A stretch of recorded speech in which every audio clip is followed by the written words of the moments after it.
everybody out there in podcast land. Welcome to episode 141 of eBay the Right Way. Today's date is November 29th, 2023, and my guests today are Toby and Colleen in North Carolina. No announcements this week, so we will jump right in. Welcome back, listeners. We have a dynamic duo with us this morning, Toby and Colleen. And why don't you guys start with telling us where you are in the world? Pilot Mountain, North Carolina. What's that near? It's just outside of Mount Airy, which is what Mayberry. Yeah, Mayberry, USA. Yeah.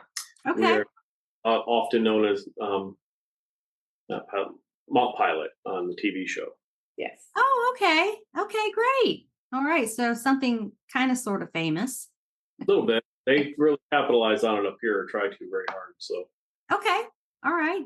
The foothills, mountains, and so we've got had a beautiful fall. Oh, I bet. Yeah. Yeah, it's gorgeous up there. So, okay, good. So we always start off with what brought you to eBay? When did you get started? And what was the triggering factor that made you start?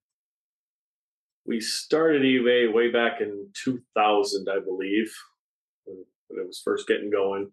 And it was mostly just to buy stuff.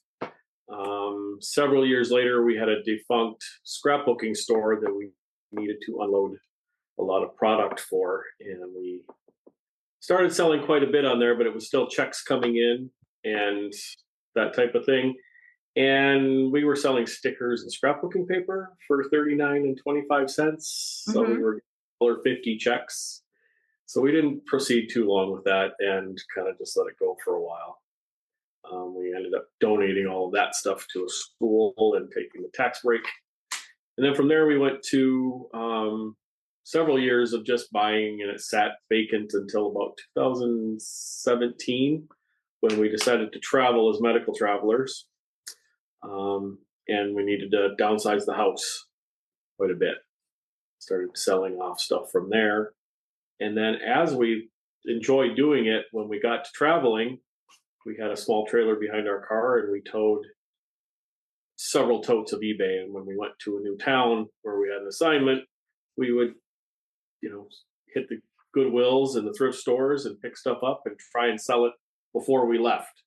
Oh. And then, as we traveled, we would, and then try and downsize what we had before we left to the next city. It worked fairly well, but there were a lot of problems with overstock that didn't sell in the 3 months we were there. So we had donate a lot of it back or consign it to a thrift store when we left, and then they'd mail us checks, which, then COVID hit and everything changed. Right. Okay. So, how long did you do the traveling medical business? Colleen did it for 6 years. I did it for a little over 4. Okay. Now, how did you land on that job? Oh, well, we were in the same job for 12 years and, you make $2 raise in 12 years. It got to a point where we were like, kids are old and they were graduated, and we decided that we wanted to just take off. We were in the military and moved for most of our early years of marriage, and so we kind of got the bug and we're ready to go. And so how did you find jobs to do, and what exactly do you do in the medical field? There's travel companies. There's hundreds of travel companies that find you assignments. Oh, okay. There's a whole system set in place for that. It's very well, especially with COVID now. The hospitals have to use travel companies just to staff up to keep people working. If you've been in the hospital for anything recently, there's a very, very good chance you've had at least one traveler, if not many, taking care of you, especially in the RN business. Okay. Is that what you guys are, RNs? No, I'm a respiratory therapist and Colleen's a CT X-ray tech. Okay. So respiratory therapist, probably highly sought after with all the COVID business. During COVID, we were, I guess the number one profession in the country for a little while there, but we're back to being just us again. The people nobody who remembers or knows in the hospital, which we like. Okay. Well, that's an interesting evolution of how you got here. So, you reached out to me to say, "Hey, can we come on the podcast?" No, I reached out to you, and then you didn't see my message for a long, long time. Right. And Yeah. then you said we have some interesting stories to tell. So, So during COVID, we ended up in Maine. And there was, because the border to Canada was closed for so long during COVID, there was a lady up there who had a eBay store, but she had her stock in the US and she lived in Canada. So because you couldn't get across the border, she ended up selling her eBay store. And we bought it. And we bought the name and all of her stock. okay. And that's really where we really got into doing the eBay store and really progressing our store off to where How it did is. that work when she was selling the business? Was it just a handshake deal and she gave you her login information, or was it an actual business sale? No, basically it was just she gave us a receipt for what we paid for all of her stock, and she pretty much handed us the business, the eBay store. Took all her account names off, and we put ours on, and it was just an instant changeover. Okay. And we had all the stock, and she had it all organized, and we literally just moved boxes and took off. And what kind of inventory did she have? Oh, she had everything. Garage sale inventory and Okay. clearance Kmart. Kmart near her had closed. But Maine is very old. Good place for antiques. Lots of old kitchenware. A lot of French books and games coming from Canada. Which really sold well. We did not think we would be able to sell her French inventory, but they sold very fast. Lots of children's books. She had sets and sets and sets of children's books. We sold those forever. Lots of China, just a whole different grouping of stuff. That Cool. seemed like it would be a great way to learn, just taking on someone else's picked inventory and seeing how it goes. And then you know what to look for when you run out of her stuff. It did. And that was the biggest thing is we started selling her inventory, and I thought I would have never picked this up. And we made pretty good money on it. So then a little while later, the same kind of thing.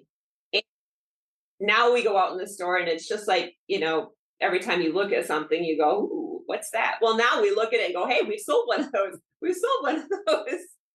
Yeah, that's when you've made it, is when you start recognizing things you've already sold. Yes. Right. And they sell pretty fast. So it's a quick turnover. Her estimated value with that was a $40,000 store, and I think we paid $2,500 for it, or $2,500. Yeah, $2,500, and we made our money back within the first 3 months. We were solid liquid after that, and Wow. it was shoes and everything. we bought her whole. Yeah, she couldn't keep any of it. And Yeah. how many items was it about? Gosh, I thousands. was somewhere around 4,000 items. Yeah, That's a deal. Yeah. it was a great deal. Probably 70% of it was listed, and we had a pretty good death pile. A lot of the books, the children's books, she hadn't taken the time to sort those into lots, so we took an entire weekend and we had books stacked all over the house trying to get them all sorted. But they did very well. Old Dr. Seuss and Sesame Street books, the large ones that you used to get in the grocery store with points back in the day. I don't know. Okay. I am familiar with green stamps. Worked kind of like that. Yeah, you would collect stamps, and then you could go to the grocery store, and there would be the book of the week, and you would trade your stamps for the book of the week. Sesame Street did a lot of that early on, and Disney books also. Okay. the big what are they, 8.5 by 11 books, wrote hardcover Mhm. books. Okay. So we sold that for a long time, and we were taking multiple trips to the post office. I mean, we were doing very well in Maine. And then we got in with a house clean out guy. And every time he would get a big collection, he would call us. And some of them worked well for us, and some of them did not so well. But yeah, we had some really interesting stuff up in Maine. He cleaned out a recording studio, and we got reel to reel audio tapes. Mm-hmm. The original 2-inch, 10.5-inch reel to reels. And we have shipped them all over the world. And probably got our money back 10 times over or more. We were able to sell one band's original recordings back to them. They were defunct now, but yeah, so we were able to get a hold of one of the members, and he bought all of them, which about put us into the black with that sale. And we paid about $10 a piece for 200 of those reels. We're down to, I don't know, we've got 3 boxes? maybe 12 or 14 left downstairs that I have hauled and hauled and hauled and hauled. Was a very good find, but was very, very heavy. Labor intensive. Do you think they sell because it's old technology, or for specifically what is on the tape? For some of it, like I did write to a lot of the artists, and I was actually able to get several of the original owners of them. But a lot of them are just enthusiasts that have an audio player, and they like these different kinds of bands. The ones over in the Netherlands, that was his big thing, is he liked different kind of music, and so he was able to play them, and we sent several shipments to him. Okay. But a lot of people just want the reels to copy over also. Yeah. Oh, because record over. Okay, 'cause they don't make blank ones anymore, so you'd have to find something to copy your stuff onto. Right. Okay, I never thought about that. I did see some of those in a like antique booth type place up on the wall, just like Cracker Barrel does with all their old stuff, and that's what some do.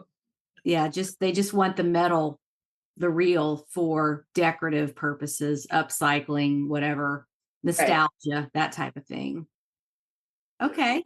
Not something I probably would have picked up, as, just something that I wanted to resell. But now I think of it much differently. Now right. We've also 1,000 ashtrays from that same guy. Ashtrays. Yeah, ashtray collection. And that was one of the ones that has not moved very well. We haven't listed much of them. They're boring. Boring stuff. Well, it depends. I've sold some that were high-end automobile, like BMW. Like it didn't go in the vehicle. It was just made as a, swag extra thing. Or I've seen Porsche and Lamborghini, and it's not something you're going to come across in a thrift store very often. But if they are, I've seen them sell if they're something specific or something high end, or, McDonald's, that the ones they made back in the 70s and 80s that were on the tables and stuff like that. That's nostalgic. Yeah, we've got a lot of hotels, Radisson, Hilton, and those type from the 80s, and bars from as early as the 60s. Bars that don't exist, bowling alleys, a lot of them out west, Arizona, New Mexico area for some reason. But it's one of those things that, there's always something funner to post. There's always what? Something funner to post. Oh, okay. Yeah. Like, oh, these are getting so boring. Yeah. I get that way with eyeglasses. I'm like, why do I keep buying these? They're just boring to list, but they do sell. So And I have never found one pair yet. I keep looking, but I have not found anything worth anything. They're either beaten up so bad or just not good quality to begin with.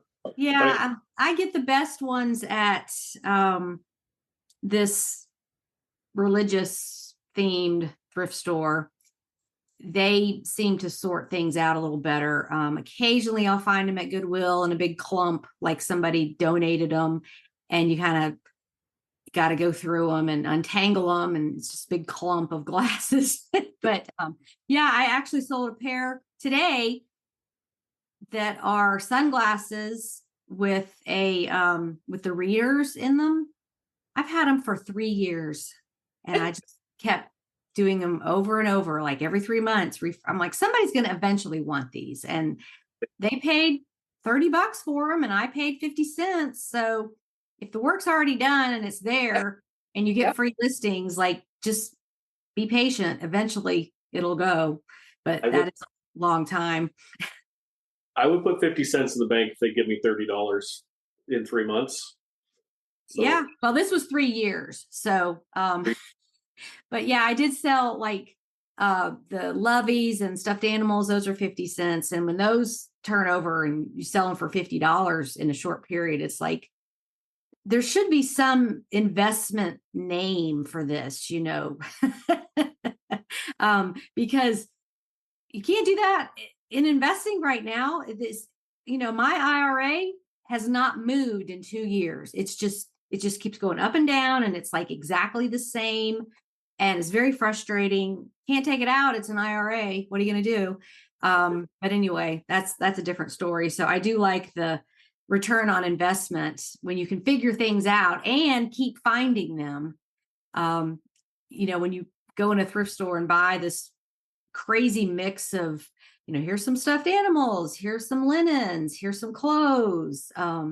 Here's a thing that people don't even know what it is. So anyway, back to you guys. Do you have any other sales you want to talk about?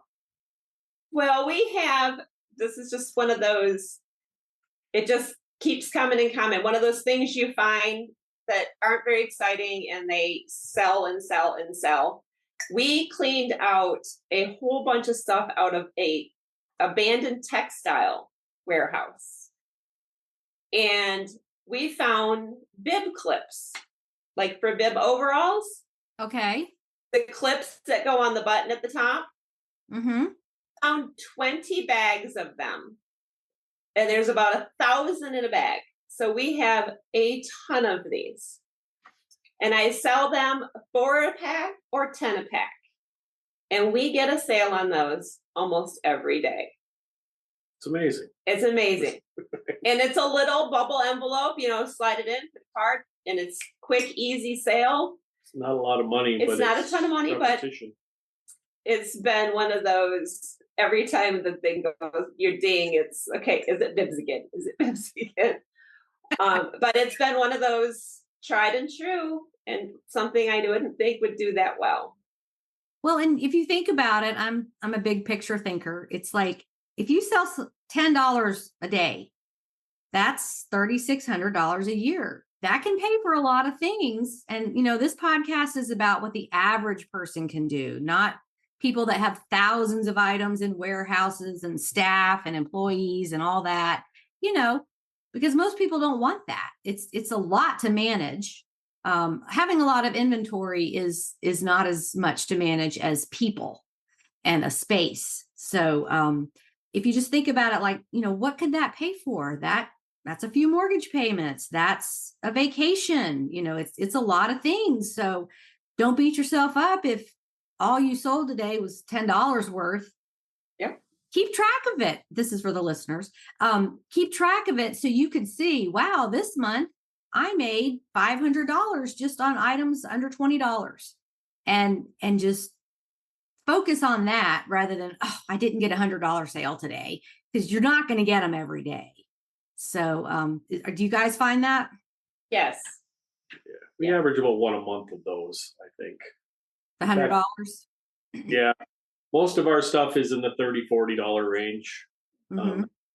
bread and butter people. But when I pay less than a penny a piece for an item and I make, 50 cents a piece, I can't get that kind of return on my money anywhere else. Mm-hmm. So, I mean, if we just keep plugging away at that's add up different items, it adds up. And it's not. And the eBay algorithm likes stores with sales. It doesn't matter how much those sales are, it's activity. Right. So some days all you get are those small ones. Some days you get nothing, but that's what keeps it rolling and keeps your items coming up in search if your store is active.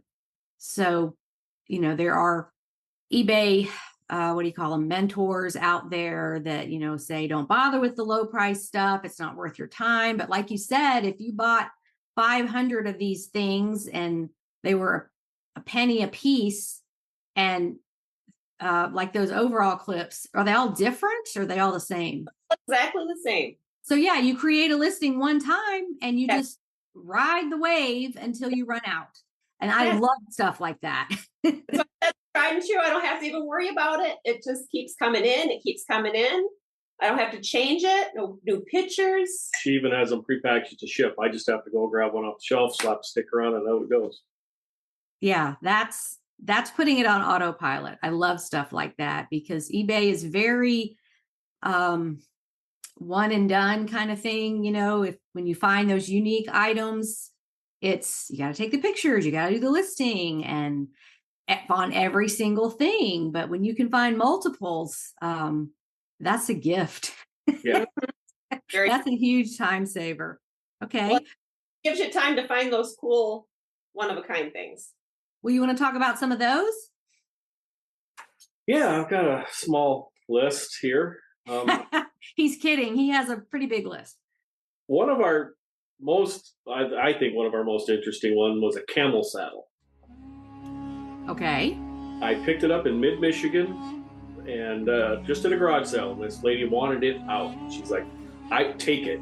She had like $50 on it. She said, I just want this thing to go. And I was looking around, finding a lot of stuff because they're generally pretty cheap there. I was loading up the car and she's like, take this thing too. And I'm like, I don't know what I want with a camel saddle. And it was just a rough wooden frame with a very well-used leather cushion that sat on it. And it had a small, odd-shaped horn. She had to tell me what it was. And it had some metal embellishments that were nailed on. It was kind of neat. And she said that they had always used it as a footstool. But she wanted it gone, $5, I took it. I would take it too. And I hauled that thing around for quite a while. It's just we were still in limbo, working COVID and moving around. And I was back in Michigan doing an assignment, loading up my truck daily. When I wasn't working, I was garage sailing, and we still have stuff stored in Michigan that needs to come back in a death pile situation. But so I brought it home, and I finally one day I pulled it down. I'm coming to get this thing listed. It sat for about 3 months. I sold it for $85, and I sent it to a guy in North Dakota. And he said he had one like that as a child. He was from an area where they grow I was camels. going to say, do they have a lot of camels wandering around in North Dakota? I don't think so. But it reminded him of his childhood. He said he used to ride one just like that as a child. So what somebody from the Middle East would end up in North Dakota, who knows? But there you go with more proof. I like to give proof that anything can be sentimental. It doesn't have to be a little fuzzy, cute stuffed animal. It could be anything. And, I was going to say, did you know anything about the buyer and all that? How big was this thing? Was it hard to ship?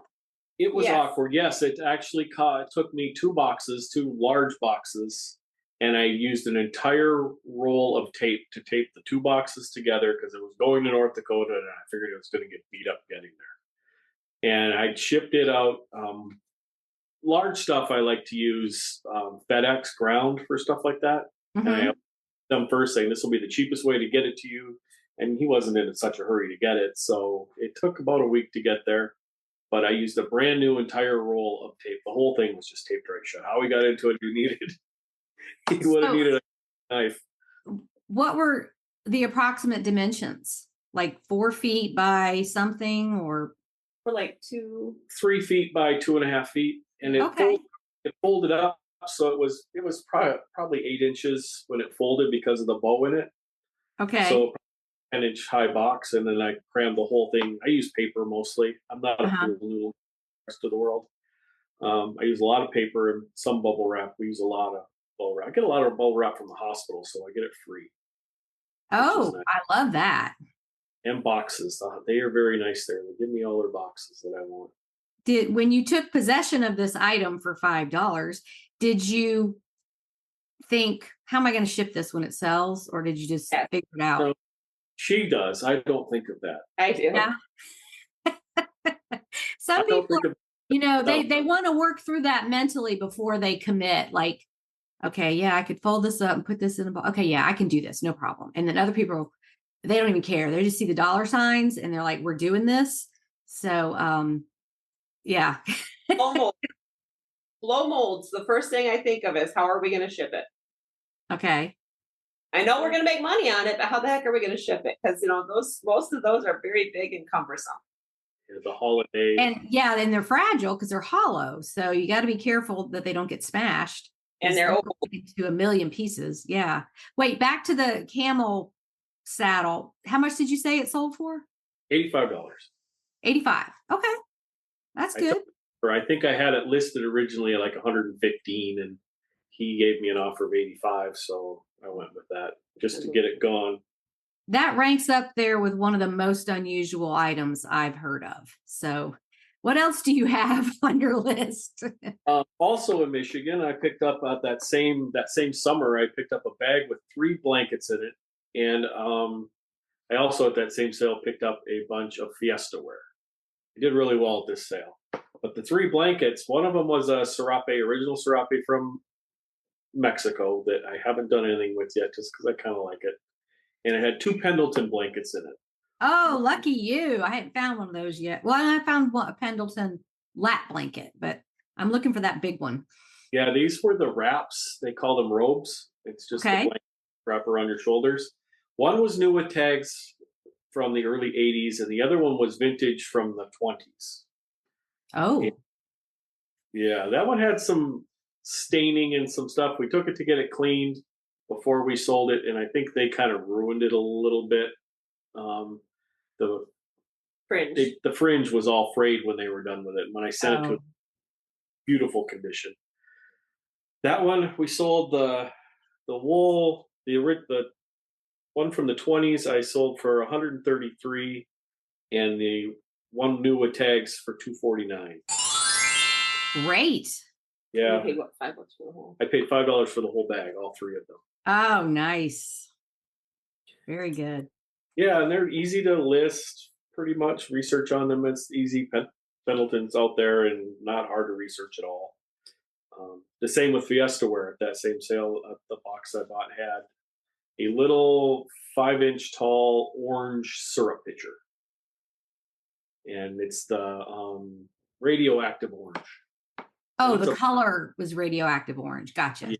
Yeah, it's a bright orange, and I sold that for 120. And I put it up for sale, and I kept getting offers for lower. Colleen's like, "Take the offer." I'm like, "Nope, I'm not gonna. I want my $120. It's worth it." Mm-hmm. It finally came around. Somebody, and I sent out offers just recently on it. Nobody bid on them. Then one day we're driving down the road, and boom, I sold my $120 5-inch pitcher. So that was a nice surprise that day. Good for you. Let's see. We bought out 930 Matchbox cars from a collection. Wow. Yeah. Those are sitting up there too because they are very boring to list. And little things can be so tedious. Just well, every single car is different. So, it's all got to have a different listing. But I did maybe that's when you hire somebody just for that project. I need you to take pictures of all of these. I'll pay you, pay by the job, not by the hour. You know that. I don't know, just hire some teenager or somebody that might want some money. And we did a surprise box. Oh. Sold the whole box. I'm not going to tell you what's in it. It's about 40 cars. Take your chance. Put it up for auction, sold it for $74. So did you show like a picture of all the cars jumbled together in a box? Yep. Because I don't think you can actually do mystery boxes where you don't like it's complete mystery. So Right. you're saying that you did this like it's a Matchbox car lot, but here's what it is. It's like jewelry. It's a mixed lot. This is a picture of everything. Yep. No bid on it. It's yours. There's about 40 of them in there. I can't tell you specifically which ones are in it, but there's at least 40. We told Did them you that check them to see if any of them were valuable on their own? Not that box. Nope. Okay. Well, sometimes you just it's too overwhelming and you don't have time. And I'm sure things get sold all the time that have something valuable mixed in, but when you have as 900 of them, you got to make some decisions about how you're going to do that.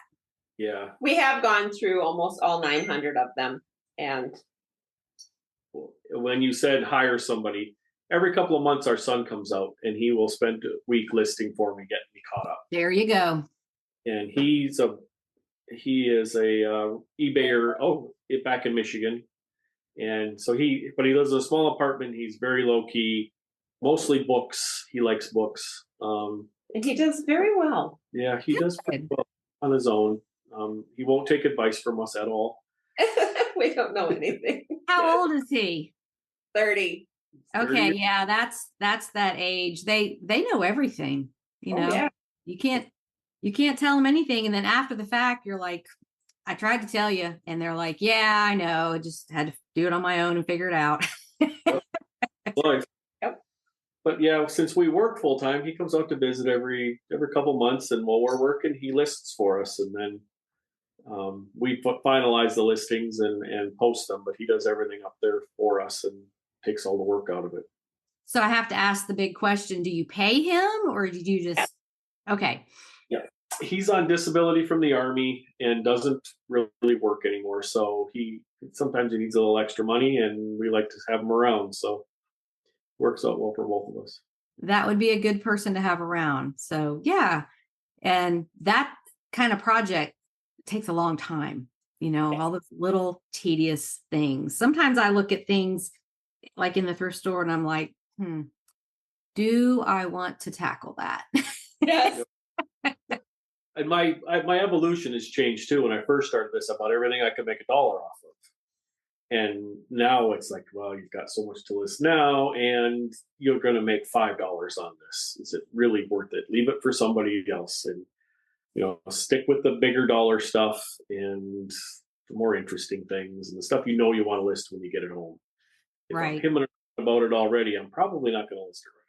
Right. If I'm not excited about it standing right here, I like to find those things that are just the immediate, oh, yes. And you just put them in your cart, or at the estate sale, you just put them in your bag. And so I'm trying to do more of those, oh, yes, items, and not like, well, I know I could sell this and it would be a lot of money, but if this was in my pile, would I go for it first? And the answer is no. Then, like you said, I put myself on a pedestal and say, I'm going to be generous and leave this for someone else. When we first started really into eBay full time, we did a lot of Corningware. Sold a lot of Corningware. Okay. Coming from the lady from Canada, we got a ton from her. And it moved, as most people that sell Corningware know. And so now wherever we're at, if we see Corningware, I try and stay away from blue cornflower because I'm so tired of blue cornflower. Isn't that the most common pattern? Yes. Secondary to Spice of Life. The late 80s, late 70s, early 80s, mid 80s. Those are the two that were. And what does Spice of Life look like? It's got like orange and brown. It's got it's white like Corningware, but it's got like spice jars and fruit, like tomatoes and onions and it's got a reds and tans and that type of color. I'm looking. Oh, I'm looking it up. Okay, yeah, it's almost like a little garden of. It's got some greenery on it, some mushrooms, some red peppers. Okay, yeah, that's pretty common. We have a ton of it. Do you know which ones are uncommon? Mostly the 60s, the late 50s, early 60s stuff. And they were the cosmic stuff is really popular, and they came in a lot of light blues, pinks, that type of thing. And they had very simple designs on the sides of them, and they're very, very classic looking. Those are the ones you really want to get a hold of. Okay, yeah, I just looked that up too. So it's the atomic blue and green starburst stuff, the gold starburst, there's browns. If you just Google cosmic Corningware and go to images, yeah. Okay. Pretty tough. Yeah, it's very pretty. And then there's the one with the bluebirds on it. What's that one? Festival Lovebirds. I have a couple of those. Okay. Okay. All right. Good to know. So you guys don't shy away from breakables. No. We've broken a few things shipping. I think we've had 2 Pyrex break. We've each done it. I was the first one. I sold a set of 3 bowls, and the center bowl I didn't have quite right, and I broke that one. We have got it. I think we've got it down pretty well now. We saran wrap everything. Okay. Wedge it together with good padding in between it. Saran wrap it real tight so it's like a football, and then you can. So there's no clinking or clanking going on. Do you actually use saran wrap, or do you use that stretch wrap stuff like for moving? We've got the big roll of it from like for Sam's moving. Club. Right. Yeah. You can get it at Lowe's, Home Depot, all over the place. And for the listeners, it's called stretch wrap. And I use that too. All the time. That and pool noodles make a great combination for breakables. You know what else does is McDonald's cup holders. I do that too. I love it. I ship 2 mugs in that, and put them in the double cup holder thing, and then wrapped it up real good. And the buyer was like, "That's so creative, and you recycled." Right. So what do you use them for?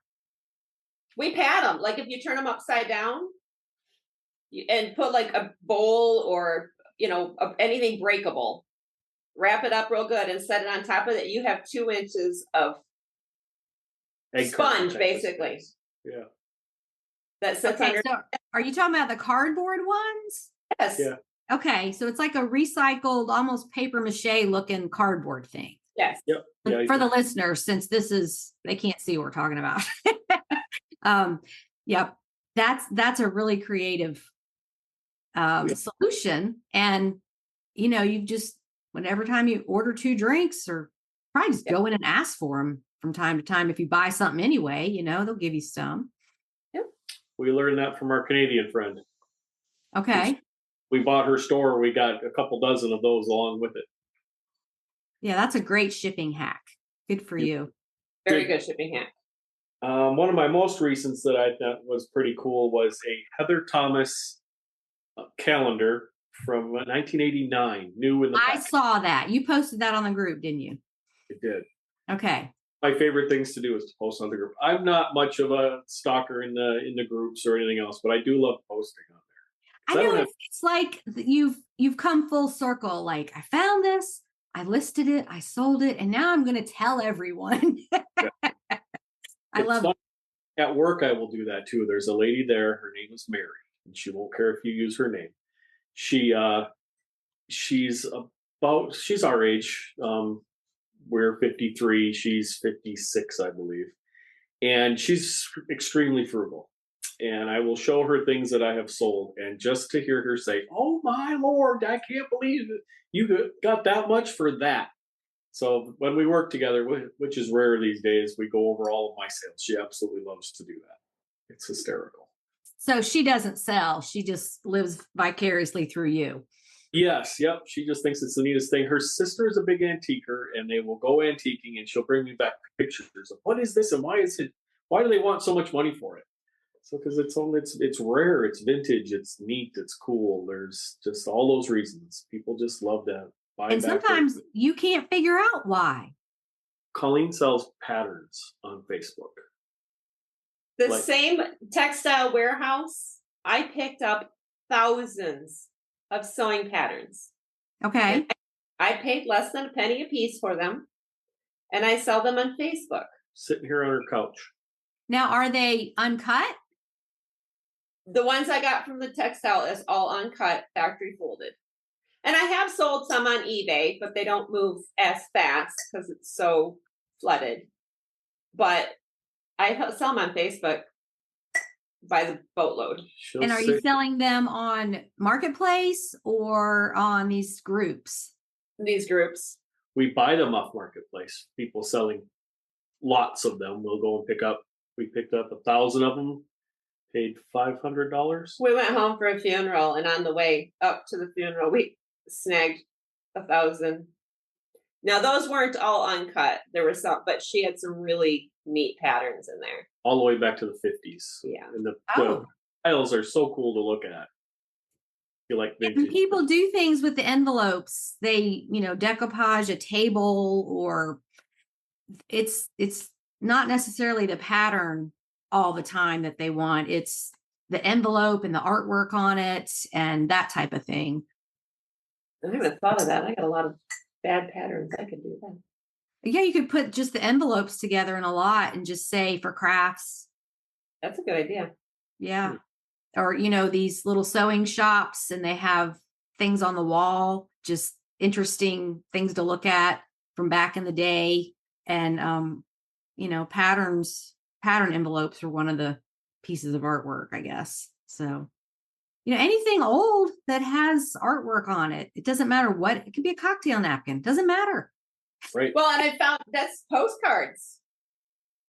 I was amazed that postcards sell. Really? She Yes. hasn't heard that episode. Why were you amazed? No, I like to pick people's brains because we're all in different places. Why did you think they wouldn't sell? I'm just amazed at what people will sell or will buy a postcard for. Because what do you use it? Like later on? Like what do you order? You just collecting these? The photography ones of places that don't exist anymore, like old Disney ones or old Howard Johnsons or things like that. Or if what's on the back, the cursive writing, the postmark, the town it was postmarked in. I've listened to a few different podcasts. I was amazed. So we've picked up a nice collection of postcards now. That we haven't done a whole lot with. A lot of like Nixon era, Carter, political ones in there. Johnson, Lyndon Johnson. Yeah, so we haven't. I've We just researched got them and those. sorted them. I haven't taken the time to list many of them. About a dozen. Yeah, that's another one like the Matchbox cars. When you have 500 of them, you got to figure out, okay, how am I going to do this? And are there any, home runs in here that are worth $100 a piece? And, Right. if it's like Ansel Adams photography, and then it's got a postmark on the back from, whatever date, they don't necessarily have to be super old. It's just the stepping back into that time capsule of, what does it say on the back? Our whatever car broke down on the way to this place. And, it's the story they're telling on the back of the card.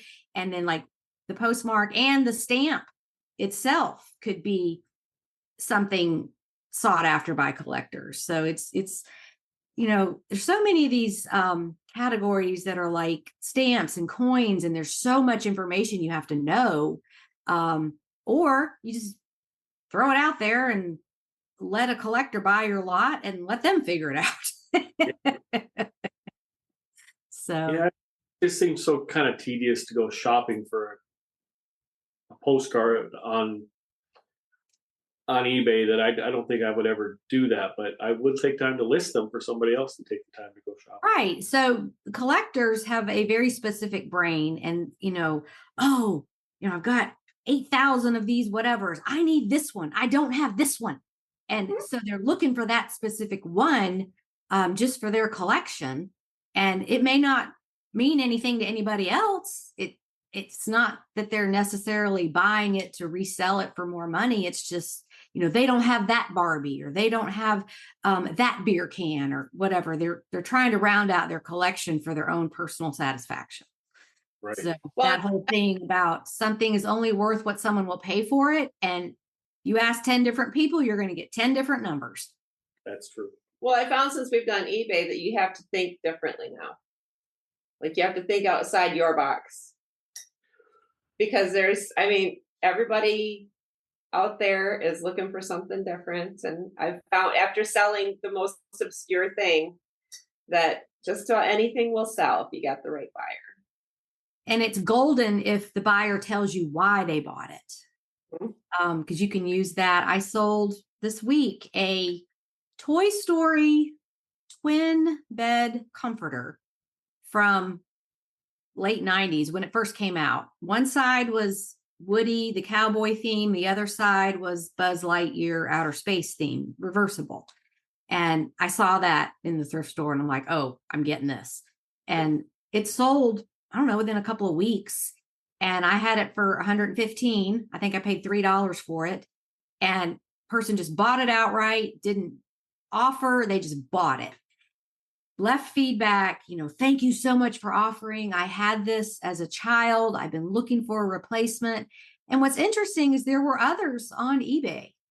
I don't think mine was the lowest price. So I don't know if it was just that's the first one that came up in search and he didn't look any further, or he was just so excited to find it, he just bought it, or my feedback was higher than the other sellers. That I don't know what the reason was, but I was just like, I love it when that happens, when, you have something that someone's been looking for and you set the price and they receive it and they are just thrilled. And it's that whole full circle, you rehomed something and made somebody happy. Love it. Love it. That made me think of something when you said you weren't the only one or the cheapest one. Do you ever do promoted listings? Oh yeah, I do, but I didn't on that one. I don't do it on unique items that I feel like people are going to find anyway. I do it on more like swimwear and sweaters sweaters that aren't unique, just your run of the mill bread and butter stuff. I play around with it, and there's no, I don't have a formula. I just change it up every now and then, but I don't do it on those types of items that are unique that I feel like people are going to find anyway. Yeah, I'd say we do it about 80% of ours, just at 2%, just at the base price, just as low as we can.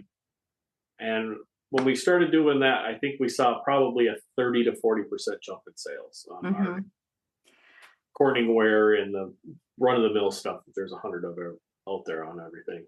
Well, there's different mindsets, theories on the promoted listings. Some people absolutely will not do them.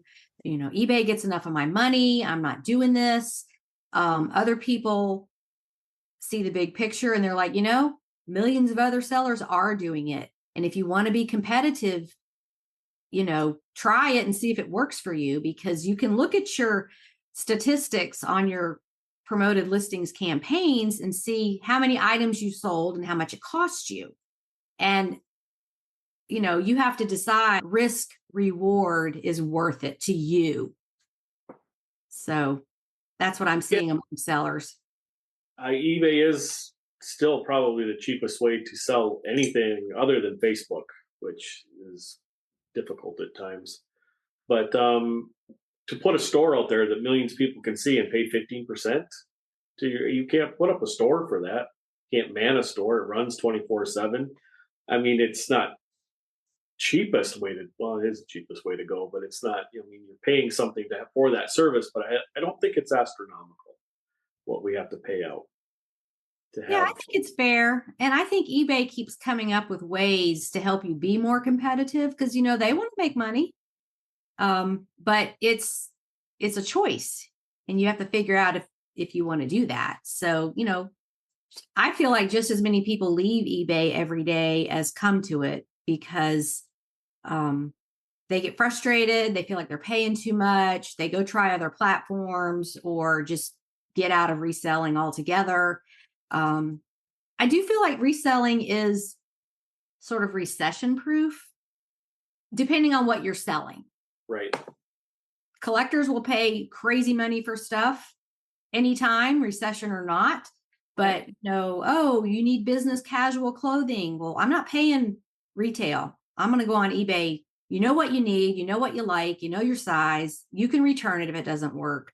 I like that part of it. I'm a buyer too. And so it just depends on what you're selling. But I do feel like during these uncertain economic times that if you can figure out opportunities, like what are people not going to give up? What are they going to keep buying? And focus on those things. But it's very subjective. It's, this person over here is going to buy toys for their dog no matter what. This person over here might not. So you have to figure that out. But anyway, we have time for one more sale. Let's see. Probably back in Michigan again. This past summer, we went to a house. I refer to it as the hoarder house. Two older ladies, a nun and a not so nun, lived together, sisters. They both died fairly close together, and their other sister from Wisconsin had come home to clean out their very well impacted house. And she only had a few days, so she was blowing the stuff out the doors, and we made a couple trips over there and filled my truck twice. And we were back to pick up something shelving for the eBay room to store our stuff on. And she's like, "Is there anything else you want? Take whatever you want." And their house was covered with M&Ms, all of the plastic paraphernalia for M&Ms. Oh, M&M. Wait, they're in Michigan? Yes. Mm-hmm. Is it near the M&M headquarters? No, they just loved M&Ms. Okay. Everything from canister sets down to little tiny cars with M&M guys in them. We sold a wall clock that we got from them with the yellow M&M hanging upside down. It was a pendulum clock. Okay. Oh.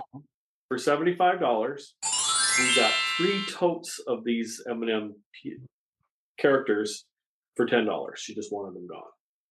So we've sold more than that, but just that one sale has paid for that whole haul. We have a lot of them need cleaning. They were up on top of their cabinets in their kitchen, and they obviously couldn't reach them anymore. They were so old, so they're in a state right now. But we'll get them cleaned up and hopefully get them out for Christmas. We're hoping to get that little market there. The milk chocolate melts in your mouth, not in your hand. But that cuckoo clock was so cute. This little M&M guy came out and he did the whole cuckoo, and it was very, very cute and sold within days.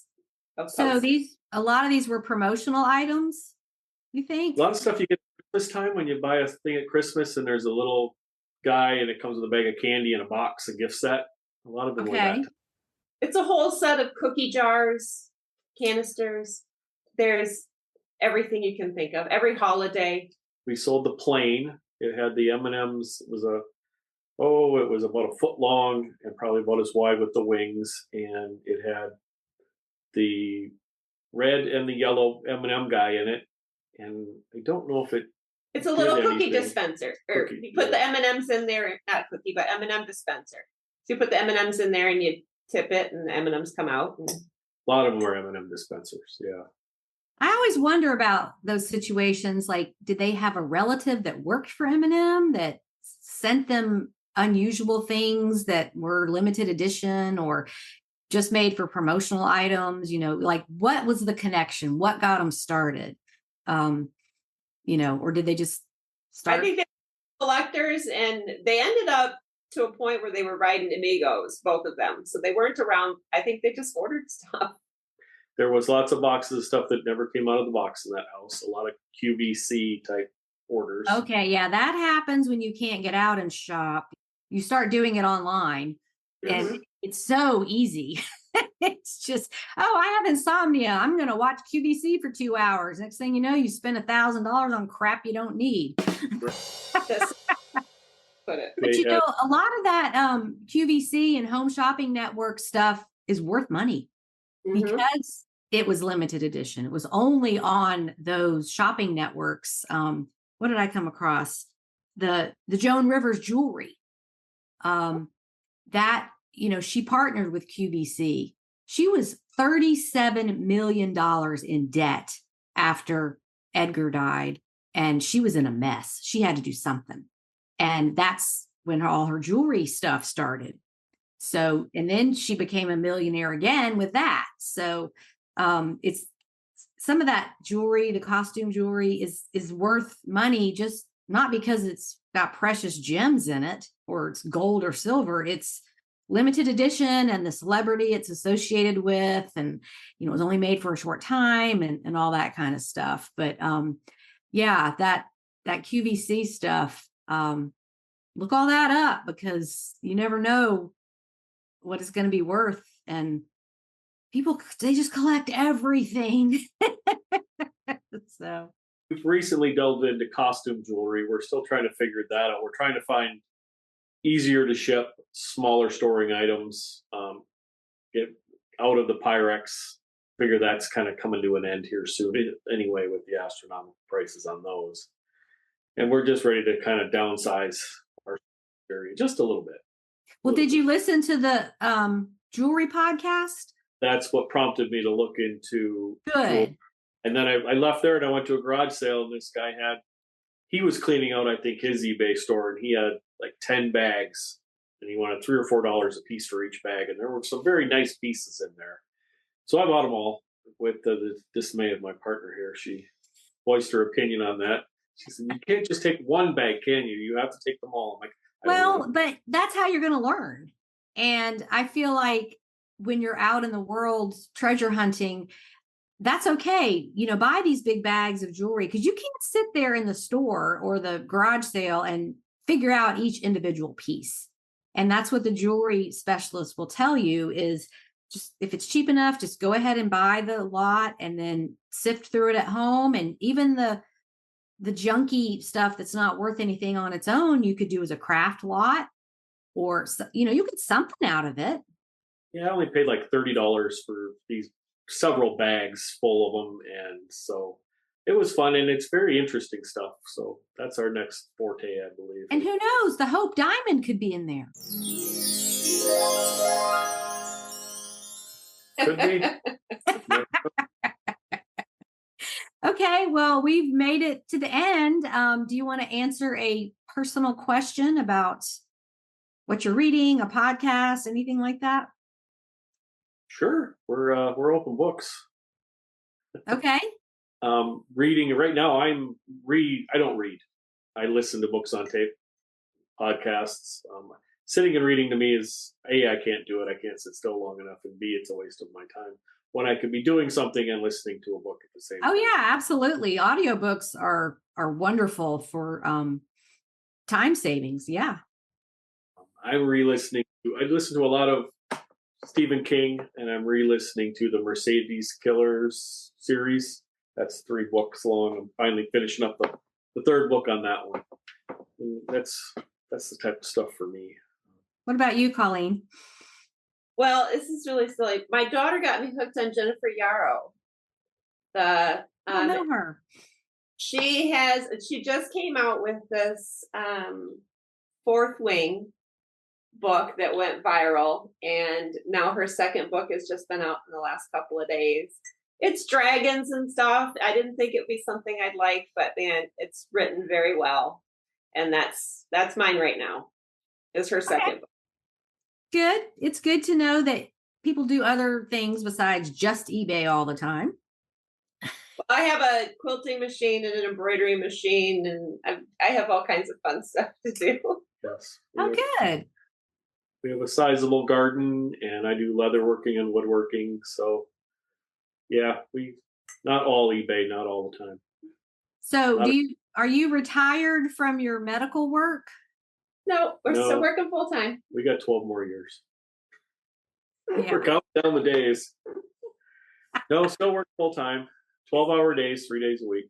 She works. You know what I realized the other day? I was looking at my financial stuff and I'm like, I always think, in case of an emergency, what would I do? Because, I'm me. I'm a single person. I'm a one income. Well, I have like a lot of incomes, but you know what I mean? Yeah. So I was like looking at my IRA stuff and I'm like, it hit me. I can start taking money out of that in 2 years with no penalty. If I had to, which, I'm still adding to it. So I'm not there, but I was like, now I got excited about it. I'm like, when you're in your 30s and 40s, you're like, oh, I'm never going to get that money. And Right. If you have a life crisis and you have to take some out and take that penalty and pay taxes on the income from it, that hurts. And you try never to do that. But I was like, oh, wow. So I guess getting close to 60 isn't so bad after all. So that's 7 years. We met a couple who does eBay and they wanted to retire a little early, but they didn't want to have to worry about the medical part. Well, they found out how much their medical is going to cost. And they're like, well, as long as we sell enough on eBay to cover that cost, we're good to go. Mm-hmm. And that was their goal. As long as they could make their payments, they can retire early and use eBay as their extra income for those costs. And I was like, good for you. Yeah. It can do a lot of things. So anyway, well, I'm glad we finally connected and I got to hear your story. So we will look for more of your amazing sales on the Facebook group, your amazing and unusual sales. So, okay. Well, y'all have a good day and we'll see you on the group. Thank you. Okay. Bye. What a true dynamic duo, working together and doing incredible things. Keep up the great work, guys. On to today's trivia question. Since Toby and Colleen talked about their stockpile of M&M themed items, what color M&M disappeared for a while and why? Here is some time to think about it.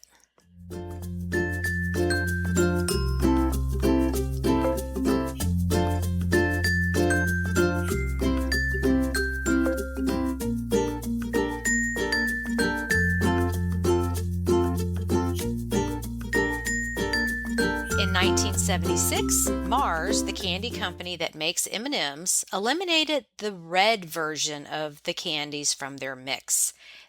This decision came as a result of public controversy surrounding a synthetic dye called FD&C Red Number 2, also known as amaranth. The dye was used in red food coloring and was linked to cancer in a 1971 Russian study.